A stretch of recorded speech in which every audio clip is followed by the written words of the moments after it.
The rain hadn't stopped for 3 days, and neither had Margaret Chen's tears. She sat in her rusted Honda Civic in the hospital parking lot, gripping the steering wheel so hard her knuckles had gone white. Inside that building, her daughter Emma lay sleeping, small and fragile in a bed too big for her 7-year-old frame. The doctors had used words like aggressive and experimental and very expensive. Margaret had nodded through it all, but the only word that kept echoing in her mind was impossible. It was impossible to save her daughter on a nurse's salary. Impossible to ask for more help when she'd already exhausted every resource. Impossible to explain to Emma why Mommy couldn't fix this. She didn't know that across town. In a cramped apartment above a laundromat, someone was thinking about her. Someone she'd never met. Someone who would change everything. Marcus Washington had exactly $43 in his checking account. He knew this because he'd checked it 4 times that morning, hoping somehow the number would change. It never did. The former high school teacher had been out of work for 8 months, ever since the school district cut funding and he'd been laid off. His apartment was overdue on rent. His car had been repossessed 2 months ago, and he'd been living on ramen noodles and the occasional free meal from the church down the street. But Marcus still had his computer, salvaged from better days, and he still had his internet connection, which he'd managed to keep active by doing odd jobs for his elderly landlord. And on that rainy Thursday afternoon, scrolling through a local community forum he'd joined months ago, he saw her post. "My name is Margaret Chen. I'm a single mother and a nurse at St. Vincent's, my daughter. Emma has been diagnosed with acute lymphoblastic leukemia. The treatment she needs isn't fully covered by insurance, and I'm facing medical bills exceeding $180,000. I've applied for every program, every grant, every assistance fund available. I've sold everything of value I own. I'm not asking for pity. I'm just asking if anyone knows of any resources I haven't tried. I can't lose my little girl. She's all I have." Marcus read the post 3 times. He looked at his bank balance again. $43? What could $43 possibly do against $180,000? It was a drop in an ocean, a grain of sand on a beach, meaningless and insignificant. But it was something. He clicked on the fundraising link Margaret had reluctantly included. The page showed $127 raised from 2 donations. Marcus stared at that number for a long time. Then he transferred $40, leaving himself with $3 until his next small job paid out. He didn't think about it after that. Couldn't afford to. He had his own problems, his own impossible situations to figure out. What Marcus didn't know was that his donation would be the stone that started the avalanche. Sarah Kim was a barista at the coffee shop, where Margaret stopped every morning before her shift at the hospital.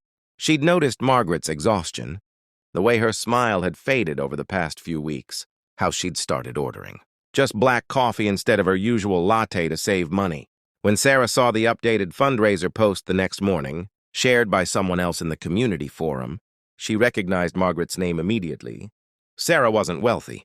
She was working 2 jobs to pay off student loans while pursuing her nursing degree at night. But she remembered the day she'd accidentally given a customer the wrong change. Short by $20, and Margaret had been standing behind him in line. Margaret had quietly pressed a 20 into Sarah's hand afterward, saying, "Everyone makes mistakes. Don't let it ruin your day." Sarah had never forgotten that kindness. She donated $50, half her tip money from the week. But she didn't stop there. She posted about Emma on her Instagram account, her Facebook page, and tagged every community group she was part of. She printed flyers and put them up in the coffee shop, at the library, at the community center. "A little girl needs us," the flyers said. "Her mother saves lives every day as a nurse. Now we can save hers." The donations started trickling in. $5, $10, $20. Each one came with a name and often a story. "My son beat leukemia. Sending prayers and this money. I was a patient at St. Vincent's. The nurses there saved my life. I don't know this family, but I know what it's like to feel helpless. Hope this helps." Marcus checked the fundraiser page 3 days after his donation, just curious. The total had reached $3,400. He felt something unfamiliar bloom in his chest. Hope, maybe? Or the realization that small things could grow into something bigger. Then Channel 7 News picked up the story. Reporter Jennifer Walsh had been having a bad year. She'd been relegated to puff pieces and local interest stories while the senior reporters covered real news. She'd been considering leaving journalism altogether. But when her producer handed her a flyer about Emma Chen, Jennifer saw something different. Not just a story about a sick child, but about a community rallying around a woman who'd spent her career caring for others. Jennifer interviewed Margaret at the hospital. She filmed Emma drawing pictures in her room, explaining that she was making cards to thank people for helping her mommy. She interviewed Sarah at the coffee shop, Marcus in his tiny apartment, and a dozen other donors. She spoke with Emma's doctor, who explained the treatment plan and why it was so crucial and costly. The segment aired on a Friday evening. It was 5 minutes long. Jennifer poured everything she had into those 5 minutes, crafting a narrative not of despair but of collective humanity, of strangers becoming family, of impossible odds being challenged by the simple decision to care. By Saturday morning, the fundraiser had reached $47,000. By Saturday evening, it had crossed $100,000. Sunday morning brought something nobody expected. An email arrived in Margaret's inbox from an address she didn't recognize. The subject line read, "For Emma and for all the other Emmas." The sender was Victoria Brennan, a retired pharmaceutical executive who'd lost her own granddaughter to cancer 5 years earlier. She'd seen the news story. She'd cried through all 5 minutes of it. And she'd made a decision. "I spent my career in an industry that makes medication inaccessible to so many families," Victoria wrote. "I can't change the system overnight, but I can change this outcome. I'm covering the remaining balance of Emma's medical bills. And I'm establishing a fund in her name to help other families facing similar situations. No child should go untreated. No parent should have to choose between financial ruin and their child's life." Margaret collapsed when she read the email. Actually collapsed, her legs giving out, sliding down the wall in her kitchen until she was sitting on the floor, phone in hand, sobbing so hard she couldn't breathe. Emma, hearing her mother cry, came running from her room, still weak but determined. She wrapped her small arms around Margaret's shaking shoulders. "It's okay, Mommy," Emma whispered. "Don't be sad." "I'm not sad, baby," Margaret managed to say through her tears. I don't understand how this is real." But it was real. The community had raised $112,000. Victoria Brennan had committed another $150,000, both for Emma's treatment and for the new foundation. But more than the money, something else had shifted. Marcus had found new purpose and had been offered a teaching position after the news story mentioned his background. Sarah had received scholarship, offers for nursing school from people who'd seen her interviewed. Jennifer Walsh had been promoted to senior reporter, finally getting to cover the stories that mattered most. And Margaret learned something that would stay with her forever.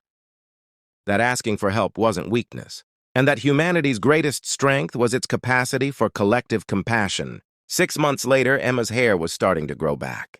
Soft, dark wisps that Margaret would stroke gently as Emma slept. The treatments had worked. The cancer was in remission. Emma would need monitoring for years. But her doctors were optimistic, using words like promising and excellent response instead of aggressive and impossible. Margaret had insisted on meeting Marcus and Sarah in person. They'd gathered at the coffee shop on a Saturday morning.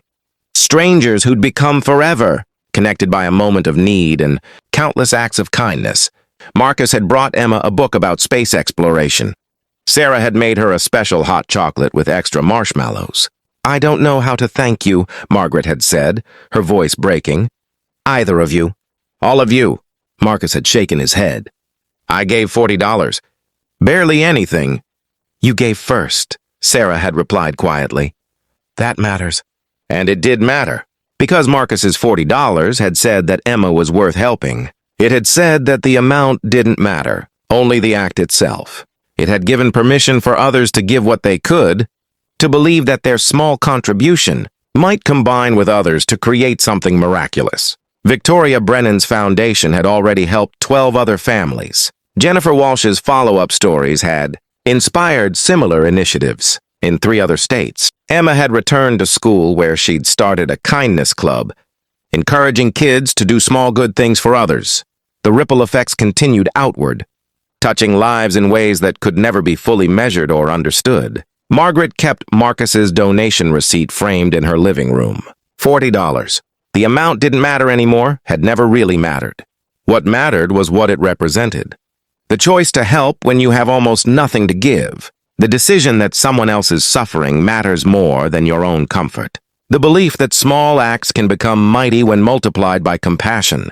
On the frame, Margaret had written a quote she'd heard somewhere. Humanity is not a single flame, but millions of small lights that together illuminate the darkness. Emma would sometimes stand in front of that frame, reading the words, too young to fully understand, but old enough to know that something important had happened, that strangers had become angels, that her mother's tears had turned from despair to gratitude, that she was alive because people cared. And on rainy afternoons, when the sky turned gray and the world felt heavy, Margaret would hold her daughter close and remember that impossible is just a word, and that the human capacity for kindness is infinite, waiting only for someone brave enough to take the first small step into that infinity.